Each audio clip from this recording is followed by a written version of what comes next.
Ți se pare că copilul tău răcește des?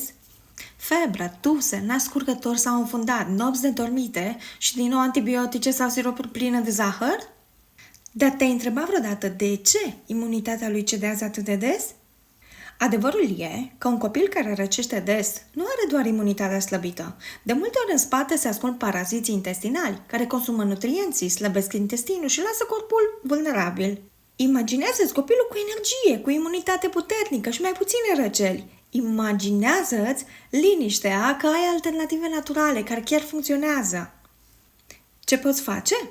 Integrează soluții naturale. Sunt blânde și foarte eficiente. Eu folosesc plante și uleiuri esențiale cu efect antiviral, antibacterian, antiparazitar și antifungic. Le folosesc pentru protecție, pentru imunitate și pentru împuternicirea copiilor. În paralel, susțin cu alimentație curată, centrată pe fructe, legume, verdețuri. Și susțin și flora intestinală a copiilor și îi ajut natural pentru un somn liniștit și o rutină sănătoasă.